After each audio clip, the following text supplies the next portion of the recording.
Hello दोस्तों, एक बार फिर से आपके अपने YouTube चैनल बायोलॉजी मास्टर पर सभी का स्वागत है। प्रिय विद्यार्थियों, आप सभी अच्छे होंगे, मस्त होंगे और अपनी पढ़ाई में व्यस्त होंगे। सभी बच्चे 10th की तैयारी जो कर रहे हैं, जो हमारे इस वीडियो को देख रहे हैं, सभी को 10th की बोर्ड परीक्षा जैसे जैसे नजदीक आ रहे हैं तो आपको और अधिक पढ़ाई करने की आवश्यकता है।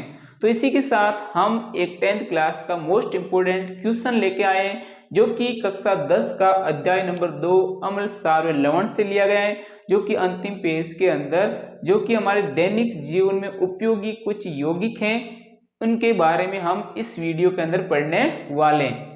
ये एक इस प्रकार का प्रश्न है जो कि हर बार परीक्षा में पूछे जाने वाला है और इन यौगिकों से संबंधित हर बार पेपर में प्रश्न पूछे जाते हैं, जो कि कम से कम 3 से 4 नंबर तक हो सकते हैं। अगर आप चाहते हो कि 3 से 4 नंबर हमारे पक्के ही पक्के आए तो इन यौगिकों के बारे में, इन यौगिकों के रासायनिक नाम, रासायनिक सूत्र वे इसके साधारण नाम, साथ में उसके उपयोग हमें याद करने पड़ेंगे, समझने पड़ेंगे, पढ़ने पड़ेंगे। अगर आप इन चीजों को समझ लेते हो, पढ़ लेते हो तो कम से कम 3 से 4 नंबर आपके पक्के हो सकते हैं। ऐसा क्यों बोल रहा हूं? क्योंकि हर बार पेपर में इनसे संबंधित क्वेश्चन पूछा जाता है। तो आइए आज हम इन यौगिकों के बारे में पढ़ते हैं ताकि हम अपने नंबर पक्के कर सकें। तो सबसे पहले हम देखते हैं कि एक यौगिक है जिसका नाम है विरंजक चूर्ण। तो सबसे पहले हमें विरंजक चूर्ण है तो क्वेश्चन आ सकता है कि बताइए विरंजक चूर्ण के कोई 2 उपयोग लिखिए या उसका कोई रासायनिक सूत्र लिखिए। या ऐसे पूछ लिया जाता है विरंजक चूर्ण में बेकिंग सोडा के 2 उपयोग लिखिए, या पूछ लिया जाता है धोने का सोडे का रासायनिक सूत्र क्या है। तो इस प्रकार के छोटे प्रश्न, 1 नंबर के प्रश्न भी बन सकते हैं। आपको पता है कि 10th बोर्ड में सबसे ज्यादा इस बार 1 नंबर वाले क्वेश्चन आने वाले, अवश्य वाले, अति लघुरात्मक प्रश्न, तो उसमें भी ये पूछा जा सकता है और 2 नंबर वाले, 3 नंबर वाले क्वेश्चन में भी पूछा जा सकता है। तो आपको मिला के इतना ध्यान रखना है कि इसमें से 3 से 4 नंबर अपने आ सकते हैं।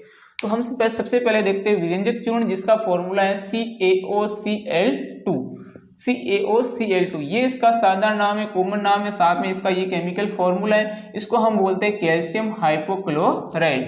कैल्शियम हाइपोक्लोराइड इसके उपयोग क्या है? तो हम इसके उपयोग के अंदर सबसे पहले देखते हैं कि इसका विरंजक चूर्ण का उपयोग वस्त्र उद्योग में किया जाता है। वस्त्र उद्योग में विरंजक के रूप में, रंजक के रूप में मतलब कलर के रूप में कोई ऐसा उपयोग होता होगा।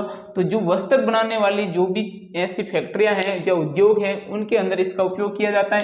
कागज उद्योग में, तो कागज बनाने वाले उद्योग है, जितनी भी फैक्ट्रियां, उस वहां पर भी इस विरंजक चूर्ण का उपयोग किया जाता है।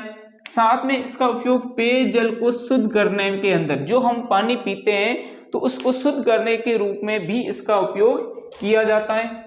रोगाणुनाशक व ऑक्सीकारक के रूप में, रोगाणुनाशक मतलब ऐसे कोई बर्तन है, ऐसी कोई वस्तुएं हैं जिनको रोगाणुओं से मुक्त करने के लिए, ऐसे कोई सूक्ष्म कीट हैं उनको हटाने के लिए भी इसका उपयोग किया जाता है। ऑक्सीकारक के रूप में मतलब ऑक्सीजन के कोई अभिक्रिया के अंदर ऑक्सीकारक के रूप में भी इसका उपयोग किया जाता है। साथ में एक सबसे कॉमन बात है प्रयोगशाला में अभिकर्मक के रूप में। ये तो आप कोई भी अगर अभिकर्मक के बारे में उपयोग पूछे तो ये बात किसी के अंदर भी लिख सकते हो कि इसका उपयोग प्रयोगशाला में अभिकर्मक के रूप में किया जाता है। तो ये सब में कॉमन है। तो कम से कम ये आपको 4 याद होने चाहिए। वस्त्र उद्योग में, कागज उद्योग में पेयजल को शुद्ध करने में, रोगाणुनाशक में ऑक्सीकारक के रूप में और प्रयोगशाला में अभिकर्मक के रूप में। तो ये हमारा कैल्शियम हाइपोक्लोराइड हो गया, जिसका सूत्र है CaOCl2, जिसको हम क्या बोलते हैं, कॉमन नाम विरंजक चूर्ण बोलते हैं। उसी के बाद हम नेक्स्ट बात करते हैं बेकिंग सोडा। 2 नंबर किसकी बात करते हैं? Baking soda. इसका फॉर्मूला क्या है? NaHCO3। NaHCO3 जिसको हम क्या बोलते हैं? Sodium bicarbonate. सोडियम बाइकार्बोनेट बोलते हैं। इसका उपयोग क्या है? तो इसका उपयोग खाद्य पदार्थों में बेकिंग के रूप में, खाद्य पदार्थों के अंदर इसका उपयोग किया जाता है। जैसे कि कोई भी केक वगैरह बनाने में, जैसे कि कुछ ऐसे पदार्थ जैसे कि खम्मण वगैरह बनाते हैं, उन चीज़ों के अंदर वो पदार्थ क्या हो जाते हैं? फूल जाते हैं। ब्रेड वगैरह बनाने में, तो खाद्य पदार्थों में बेकिंग के रूप में भी इसका उपयोग किया जाता है। साथ में सोडा वाटर व सोडा युक्त शीतल पेय में, तो जो भी ऐसे शीतल पेय, ठंडे पेय जैसे सोडा वाटर हम पीते हैं, उसके अंदर भी इस बेकिंग सोडा को मिलाया जाता है, या शीतल युक्त कुछ ऐसे पदार्थ हैं उसके अंदर भी इसका उपयोग किया जाता है। पेट की अम्लता को दूर करने में, जब पेट के अंदर एसिडिटी हो जाती है तो अम्लता को दूर करने में भी इसका उपयोग किया जाता है, जिसको हम बोलते हैं एंटासिड बोलते हैं।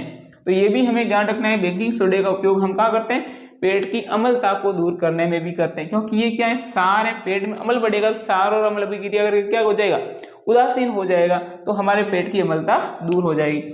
अग्निशामक यंत्रों में, तो अग्निशामक यंत्र होते हैं उसके अंदर भी बेकिंग सोडे का उपयोग किया जाता है, क्योंकि इसके अंदर कार्बन डाइऑक्साइड का निर्माण होगा, जिसके कारण वो आग बुझाने में क्या करेगी, सहायता करेगी। और प्रयोगशाला में अभिकर्मक के रूप में, ये सब में कॉमन बात है, आप सब में याद रख सकते हो। तो इन चीजों के बारे में आपको याद रखने, बेकिंग सोडा नाम है, इसका फॉर्मूला NaHCO3 है, सोडियम बाइकार्बोनेट नाम है, खाद्य पदार्थों के रूप में बेकिंग के रूप में इसका उपयोग किया जाता है। सोडा वाटर, सोडा युक्त शीतल पेय में इसका उपयोग किया जाता है। पेट की अम्लता को दूर करने में, जिसका क्या नाम है, एंटासिड के रूप में इसका उपयोग किया जाता है। अभिकर्मक अग्निशामक यंत्रों में इसका उपयोग किया जाता है। प्रयोगशाला में अभिकर्मक के रूप में इसका उपयोग किया जाता है। तो ये दो यौगिक हो गए जिसका उपयोग वे उसे कॉमन नाम वे सूत्र हमने पढ़ा है। अब हम पढ़ने वाले धोने का सोडा। धोने का सोडा जिसका हम कपड़े धोने में उपयोग में लेते हैं। तो धोने का सोडे का फॉर्मूला क्या हो गया, Na2CO3 10H2O। ये इसका फॉर्मूला आपको याद रखना है, कभी पूछ ना जाए धोने के सोडे का रासायनिक सूत्र लिखिए तो आपको याद होना चाहिए Na2CO3 10H2O, और इसका नाम है सोडियम कार्बोनेट, सोडियम कार्बोनेट। अब हम बात करते हैं इसका उपयोग क्या है। तो सबसे पहले धोने का सोडे का उपयोग धोने के अंदर ही होगा, तो साफ सफाई में इसका उपयोग होगा, धुलाई व साफ सफाई में इसका उपयोग होगा। अपमार्जक के रूप में, ये भी साफ सफाई में, अपमार्जक ऐसे पदार्थ आते हैं जो साफ सफाई में काम आते हैं, उसके रूप में भी इसका काम किया जाता है। कागज उद्योग में सफाई करने में, पेंट में भी इसका उपयोग, वस्त्र उद्योग में, वस्त्रों में, कुल मिलाकर ये सारे उपयोग साफ सफाई में आ रहे हैं। फिर कास्टिक सोडा बनाने में इसका उपयोग किया जाता है। बेकिंग पाउडर में भी इसका उपयोग किया जाता है, ये बनाने में किया जाता है। कांच है, साबुन, बोरेक्स आदि निर्माण में, तो इन पदार्थों के निर्माण में कैसे कास्टिक सोडा बनाना है, बेकिंग सोडा बनाना है, कांच बनाना है, साबुन बोरेक्स निर्माण करना है, तो इसका उपयोग किसका किया जाता है, धोने के सोडे का उपयोग किया जाता है। और प्रयोगशाला में अभिकर्मक के रूप में ये सब में कॉमन है। और साथ में क्या लिखा है, जल की स्थायी कठोरता को हटाने में, तो जल के अंदर जो स्थायी कठोरता है, खारे जल, भारी जल, तो उसकी स्थायी कठोरता को हटाने में भी इस धोने के सोडे का उपयोग किया जाता है। तो आपको याद होगा धोने का सोडा इसका कॉमन नाम है, जिसका सूत्र है Na2CO3 10H2O, सोडियम कार्बोनेट। धुलाई में, सफाई में इसका उपयोग होता है, अपमार्जक के रूप में होता है। कागज, पेंट, वस्त्र उद्योग में उसका उपयोग होता है। कास्टिक सोडा, बेकिंग सोडा, कांच, साबुन, बोरेक्स आदि के निर्माण में इस धोने के सोडे का उपयोग होता है। प्रयोगशाला में अभिकर्मक के रूप में होता है। स्थायी जल की कठोरता हटाने में भी इसका उपयोग होता है। अब हम पढ़ेंगे 4 नंबर यौगिक जिसका नाम है प्लास्टर ऑफ पेरिस, सबने सुना नाम है, और जो पेरिस के अंदर सबसे पहले इसको खोज हुई थी। तो प्लास्टर ऑफ पेरिस का फॉर्मूला क्या है, CaSO4 half H2O, CaSO4 half H2O। और इसका कॉमन नाम क्या है, calcium sulphate hemihydrate, calcium sulphate hemihydrate इसका ये रासायनिक नाम है, और ये इसका रासायनिक सूत्र है, और ये इसका कॉमन नाम है, जो कि आपको याद रखना है।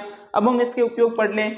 डॉक्टर इस प्लास्टर ऑफ पेरिस का उपयोग टूटी हुई हड्डियों को जोड़ने में करते हैं। तो जब हड्डियां टूट जाती हैं तो उन हड्डियों को स्थिर रखने के लिए, स्थिर रखने के लिए प्लास्टर ऑफ पेरिस का उपयोग डॉक्टर लोग हड्डियों को जोड़ने में करते हैं। साथ में भवन निर्माण में, तो भवन निर्माण के अंदर भी प्लास्टर ऑफ पेरिस इसका उपयोग होता है चिपकाने के लिए। साथ में दंत चिकित्सा में, तो दंत चिकित्सा जो दांतों का इलाज करने वाले डॉक्टर है वो भी दांतों के रूप में या दांतों को बनाने में उसमें के रूप में भी उसका उपयोग प्लास्टर ऑफ पेरिस का करते हैं। साथ में मूर्तियां व सजावटी सामान बनाने में, तो जितनी भी मूर्तियां बनती हैं, सजावटी सामान बनते हैं, तो उसके रूप में भी प्लास्टर ऑफ पेरिस का उपयोग होता है। साथ में अग्निशय पदार्थ के रूप में भी इसका उपयोग होता है। अब हम देखते हैं कि इन सब को बनाने में कहीं ना कहीं एक साधारण नमक जिसका उपयोग हम हर रोज करते हैं, जिसका नाम है NaCl, जिसका रासायनिक नाम है सोडियम क्लोराइड, जिसका क्या उपयोग है, तो सबसे पहले इसका उपयोग आता है साधारण नमक है जिसका फॉर्मूला क्या है NaCl है, ये सबको पता है, सबसे बचपन से पढ़ते आ रहे हैं। सोडियम क्लोराइड है और इसका उपयोग भोजन में होता है, तो भोजन में हर रोज करते हैं। खाद्य परिरक्षक के रूप में, खाद्य पदार्थ हैं उनको सुरक्षित रखना है, उनको संक्रमित होने से, खराब होने से बचाना है, तो उसके रूप में भी इसका उपयोग होता है। हिमीकरण मिश्रण के बनाने में, हिमीकरण मिश्रण बनाने में, ठीक है ना। और साथ में NaOH बनाने में इस साधारण नमक का उपयोग होता है। Na2CO3 को बनाने में भी इसका उपयोग होता है, ठीक है ना। और साथ में NaHCO3 बनाने में भी इसका उपयोग होता है। विरंजक चूर्ण बनाने में भी इसका उपयोग होता है, आदि बनाने में इसका उपयोग किया जाता है। मतलब ये एकदम वेरी इंपॉर्टेंट पदार्थ हैं जो हमने इन पदार्थों को पढ़ा है, ये इन सबको बनाने में कहीं ना कहीं इस NaCl का सबसे अधिक उपयोग हो रहा है, तो ये भी हमें याद होना चाहिए। साधारण नमक NaCl है जिसको सोडियम क्लोराइड बोलते हैं भोजन के रूप में, खाद्य पदार्थों को परिरक्षक के रूप में। हिमीकरण मिश्रण बनाने में NaOH, Na2CO3, NaHCO3 को आदि को बनाने में भी इसका उपयोग होता है।